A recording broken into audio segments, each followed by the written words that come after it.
பயங்கரமா இருக்கும். எவன் விட மாட்டேன்னு சொன்னாங்க.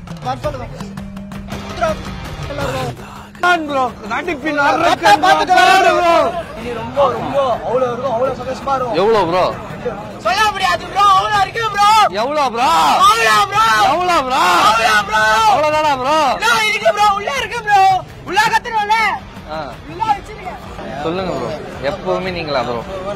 ப்ரோ எனக்கு டிக்கெட்லாம் ரெடி பண்ணறல இவன் தான். எவ்வளவு குத்து வாங்குறீங்க ப்ரோ? அதெல்லாம் கம்பெனி சீக்கிரம்.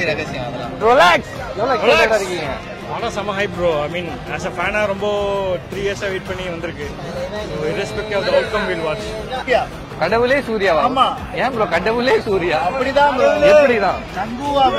கங்குவாவா ப்ரோ? எவ்வளவு எக்ஸைட்டடா இருக்கீங்க பாக்குறதுக்கு? எவ்வளவு எக்ஸைட்டடா இருக்கீங்க? ரொம்ப எக்ஸைட்டடா இருக்கேன். ஏன்னா வந்துட்டு இந்த படத்துக்கு வந்துட்டு கிட்டத்தட்ட 2 வருஷம் ஆச்சு சூரிய சார் படம் வந்து. ஸோ பயங்கரமா இருக்கும்னு நான் நினைக்கிறேன். படம் பார்த்துட்டு தான் தெரியும். நம்ம சிவா சாருக்குமே இது ஒரு புது ஜான்ரா இல்லையா? ஸோ பயங்கரமா இருக்கும்னு நினைக்கிறேன். ஓகே. எவ்வளவு எக்ஸைட்டடா இருக்கீங்க படம் பார்க்க? 2 வருஷம் கழிச்சு வருது ப்ரோ.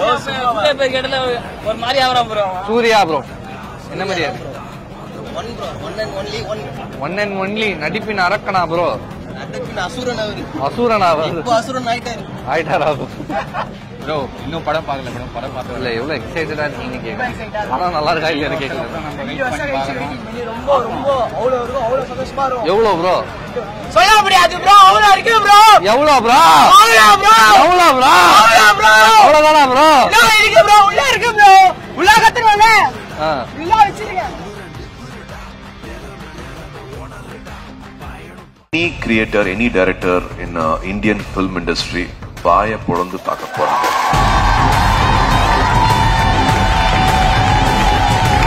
நான் ரொம்ப தாழ்மையா, ரொம்ப பணிவா, ரொம்ப அடக்கமா சொல்றேன். வெற்றி அவர்களோட விஷுவலை பார்த்து இது எப்படி சாத்தியமாச்சு அப்படின்னு கேட்க போறாங்க. இது கேட்டாரு கரண் ஜோஹர் அவர்கள் கேட்டாரு, இது எத்தனை நாள்ல பண்ணி, இது என்ன இருங்க நிப்பாட்டுங்க, இது எப்படி பண்ணீங்க இது அப்படிங்கிற மாதிரி ஒரு 45 minutes ஃபுட்டேஜ் பார்த்துட்டு அவர் கேட்டாரு.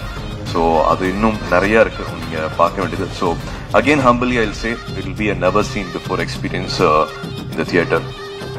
ரெட்ட தீபாவளியா இருக்க போது நம்ம எல்லாருக்குமே நெருப்பு மாதிரி இருக்கும். தமிழ் சினிமா இது இப்படி பண்ண முடியும் அப்படிங்கறதுக்கு ஒரு பெரிய அடையாளமா வந்து கங்குவா முன்னாடி நிறுத்துறதுல வந்து வெற்றி அவர்களுக்கு வந்து ரொம்ப முக்கியமான காரணம். இது ஒரு விஷுவல் ஃபிலிம், இது ஒரு எக்ஸ்பீரியன்ஸ் ஃபிலிம்.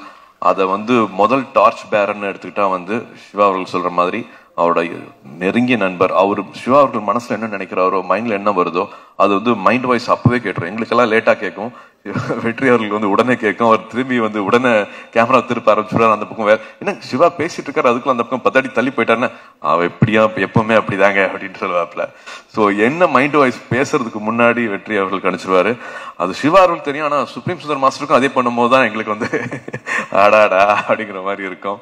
பட் வழிபடுற கடவுள் வந்து ஒண்ணு வந்து தீயா இருந்தா எப்படி இருப்பாங்க, நீரா இருந்தா எப்படி இருப்பாங்க, அதுவே வந்து குருதியா இருந்தா, ரத்தமா இருந்தா அவங்களோட நடவடிக்கைகள், அவங்க பாஷைகள், அவங்களோட முறைகள், அவங்களோட எத்திக்ஸ் வேல்யூஸ் எல்லாம் என்ன இருக்கும் அப்படிங்கிற மாதிரி ஒரு 4-5 ஐலாண்ட்ல நடக்கிற ஒரு விஷயம். இது ஃபேண்டசின்னு சொல்லலாம், ஒரு எமோஷனல் ஃபிலிம் சொல்லலாம், ஒரு நம்ம ஹிஸ்டரியை பேஸ் பண்ணதுன்னு சொல்லலாம், என்ன வேணாலும் சொல்லலாம். அது எல்லாமே இந்த படத்துக்கு பொருந்தும் அப்படின்னு நான் சொல்லுவேன்.